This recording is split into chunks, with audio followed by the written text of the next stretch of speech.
नमस्कार दोस्तों किसी भी काम को ऑर्गेनाइज वे में किया जाए तो उसके रिजल्ट्स मच बेटर और फास्ट आते हैं। उसी तरह रियल एस्टेट सेल्स की भी एक ऑर्गेनाइज वर्किंग होती है। दोस्तों, जैसे गाय के दूध को निकालने से लेकर उसका घी बनने तक के वेल डिफाइंड स्टेप्स होते हैं, उसी तरह प्रॉपर्टी सेल्स के में भी 5 इंपॉर्टेंट स्टेप्स होते हैं जिनको अप्लाई करके आप अपना बिजनेस बढ़ा सकते हैं, अपनी डील्स बढ़ा सकते हैं, थोड़ी मेहनत करके ज्यादा रिजल्ट ला सकते हैं और इस रियल एस्टेट सेल्स में अपना कैरियर सक्सेसफुल बना सकते हैं। तो आज हम बात करते हैं इन्हीं 5 इंपॉर्टेंट स्टेप्स की। Step number 1, lead generation. दोस्तों, रियल एस्टेट सेल्स में सबसे इंपॉर्टेंट और सबसे फर्स्ट स्टेप होता है लीड जनरेट करना। लीड जनरेशन से रिलेटेड सारी activities like email marketing, SMS, WhatsApp, social media posting, property sites पे पोस्टिंग, उसके अलावा न्यूज़पेपर एडवर्टाइजमेंट, ये सब इसका पार्ट है। सेलर कहां से मिलेगा, बायर कहां से मिलेगा, उनके नंबर्स कहां से आएंगे, डाटा कॉलिंग कैसी होगी, ये सब लीड जनरेशन की एक्टिविटी का ही पार्ट है।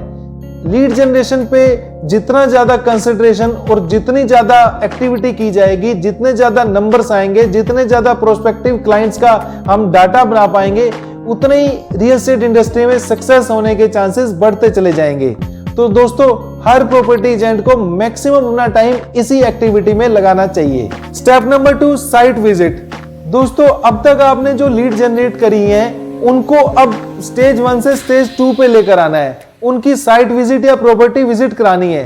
अब से पहले वो आपके मेल, व्हाट्सएप या फोन पे कनेक्टेड थे, अब हम आपको उसको face to face site visit पे लेकर आना है। उनकी रिक्वायरमेंट को मैच करते हुए उनको प्रॉपर्टी दिखानी है।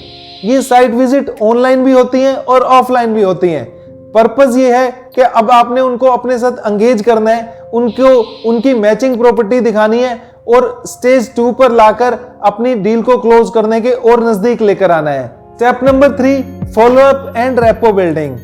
दोस्तों, जब क्लाइंट आपसे फर्स्ट टाइम विजिट करता है तो वो अपनी रिक्वायरमेंट खुल के बता पाता है और आप भी उसको बेटर वे में समझ पाते हो। तो एक प्रॉपर्टी की विजिट के बाद अब आपको रेगुलर उसको उसकी रिक्वायरमेंट के अकॉर्डिंग प्रॉपर्टी के ऑप्शंस देने हैं और ये वैरायटी आपको देते रहना है ताकि उसको ये कॉन्फिडेंस आए कि इन पर्सन के पास बहुत प्रॉपर्टीज है। और साथ ही साथ यहाँ पर आपको अपनी रेपो बिल्डिंग भी करनी है, उसको अपनी प्रोडक्ट नॉलेज और अपने जो वैरायटी और जो ऑप्शंस आप दे रहे हैं, तो एक कॉन्फिडेंस आता है कि मैं राइट हैंड्स में हूं और मुझे डील इसी पर्सन के साथ करनी है। तो दोनों प्रोसेस साथ साथ चलते हैं जिसमें आप उसको फॉलो अप भी कर रहे हैं, बार बार नई प्रॉपर्टीज दिखा रहे हैं, इसी बहाने बुला रहे हैं और साथ ही साथ अपनी रेपुटेशन और अपने आप ब्रांड बिल्डिंग भी करते जा रहे हैं ताकि वो जैसे ही प्रॉपर्टी खरीदे तो वो हमारे थ्रू ही खरीदे।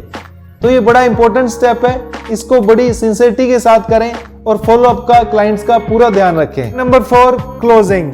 दोस्तों, आपके क्लाइंट को अब प्रॉपर्टी पसंद आ गई है, वो स्टेज पे है कि अब इसके प्राइसिंग आपसे डिस्कस कर रहा है। तो इस स्टेज पे आप उसको पूरा मार्केट की इंफॉर्मेशन दीजिए, मार्केट में क्या प्राइस ट्रेंड चल रहा है, क्या रेट पे ये डील मिल सकती है, अगर वो चीज सस्ती है तो उसका क्या रीजन है, यदि वो चीज मार्केट से ऊपर है, महंगी है तो उसका क्या रीजन है, क्या उस प्रोडक्ट की यूएसपीज है, क्या उसके एडवांटेजेस हैं, क्या डिसएडवांटेजेस हैं। जब उसका सेटिस्फेक्शन लेवल इस पे आ जाता है तो फिर उसकी बिल्डर के साथ, ओनर के साथ या सेलर के साथ मीटिंग करा दीजिए।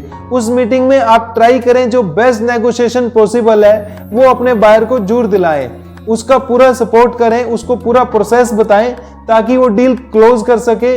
उसका लीगल एंगल, प्रॉपर्टी के पेपर सब आप अच्छे से वेरीफाई करें। इस क्लोजिंग वाले स्टेप पे आपको उसका टेक केयर करना बहुत इंपॉर्टेंट है क्योंकि सारा फाइनेंशियल लेन देन इस स्टेज पर होता है। Number 5, after sale service. दोस्तों, मैंने देखा है प्रॉपर्टी लाइन में मोस्टली प्रॉपर्टी एजेंट इस स्टेप को नहीं करते हैं और इस आफ्टर सेल सर्विस देने के बड़े बेनिफिट हैं। एक बार आपकी डील क्लोज होगी, आपको कमीशन मिल गया, तो उसके बाद यदि आप बायर को फोन करते हैं और उसकी कोई बाद में हेल्प करते हैं, जस्ट लाइक कोई म्यूटेशन करानी है, कहीं इलेक्ट्रिसिटी मीटर लगवाना है, कोई मेंटेनेंस में नाम उसका ऐड कराना है, तो ये जब आप काम करते हैं तो उसको बड़ा अच्छा लगता है, वो आपका फैन हो जाता है। तो उसके बाद कहीं भी उसकी प्रॉपर्टी से रिलेटेड कोई रिक्वायरमेंट आती है उसके फ्रेंड सर्कल में, रिलेटिव्स में, तो वो आपका नाम रेफरेंस के तौर पे देना शुरू कर देता है, आपको फ्री में रेफरेंस मिलने शुरू हो जाते हैं। जो आपकी स्टेप 1 की एक्टिविटी है लीड जनरेशन की, वो इस एक्टिविटी से कम हो जाती है। आपको पेड लीड्स लेने की जरूरत नहीं पड़ेगी। यदि आपने 20, 25, 50, 100 सेटिस्फाइड कस्टमर अपने बना लिए हैं, वही लोग आपको रेफरेंस देते रहेंगे, आपका रेगुलर बिजनेस चलता रहेगा। और जो रेफरेंस की लीड होती है उसकी मैच्योरिटी के चांस हमेशा ज्यादा होते हैं, क्योंकि उस बायर को भी एक कॉन्फिडेंस होता है कि इसने मेरे दोस्त को दिलाया था तो मैं भी इसके थ्रू डील करूंगा, उसको एक ट्रस्ट फैक्टर बना रहता है। तो इसलिए आफ्टर सेल सर्विस पे दोस्तों काम करें, इस लास्ट स्टेप को सबसे इंपॉर्टेंट मानते हुए इस पे पूरा कंसंट्रेट करें और मैक्सिमम सेटिस्फाइड कस्टमर बनाएं। दोस्तों रियल एस्टेट सेल्स में चाहे आप कमर्शियल करते हैं, इंडस्ट्रियल करते हैं, रेजिडेंशियल मार्केट करते हैं या न्यू बुकिंग्स करते हैं या फिर रीसेल मार्केट करते हैं, ये पांचों स्टेप सब जगह इफेक्टिव और 100% रिजल्ट ओरिएंटेड है। मुझे पूरा भरोसा है आप इन पांचों स्टेप्स को बड़ी सिंसियरिटी के साथ अप्लाई करेंगे और रियल एस्टेट सेल्स में नए सेल्स के रिकॉर्ड बनाएंगे, अपने आप को सक्सेसफुल करेंगे और नई बुलंदियों को छुएंगे।